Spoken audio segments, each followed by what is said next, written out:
दोस्तों, किसी गांव में एक साधु थे जो लोगों को उपदेश दिया करते थे। और उसी गांव में एक नर्तकी थी जो लोगों के सामने नाच नाच कर उनका मन बहलाया करती थी।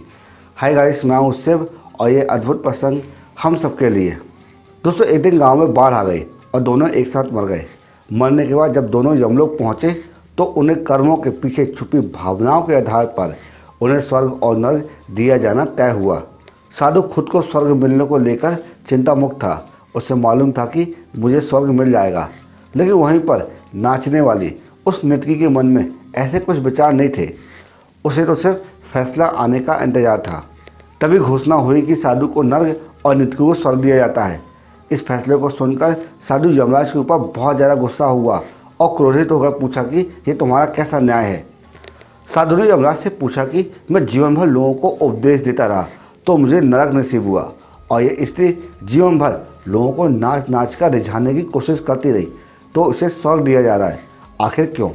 यमराज ने शांत भाव से साधु को उत्तर दिया कि यह स्त्री अपना पेट पालने के लिए लोगों के सामने नाचती थी, लेकिन इसके मन में यही भावना थी कि मैं अपनी कला ईश्वर के चरणों में समर्पित कर रही हूँ।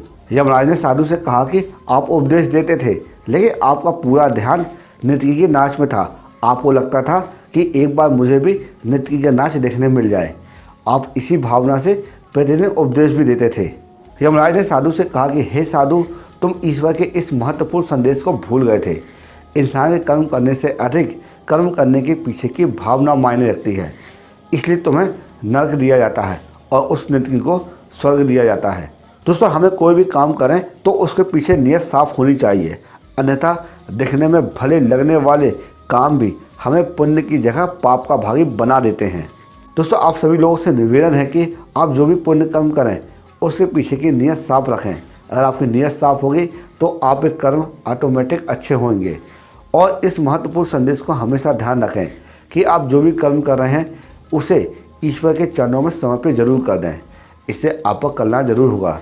अगर ये प्रसंग आपको अच्छा लगा हो और लगा कुछ सीखने को मिला हो तो इसी वक्त इस वीडियो को लाइक कर देना और कमेंट बॉक्स में अपने विचार जरूर रखना। जय श्री राम।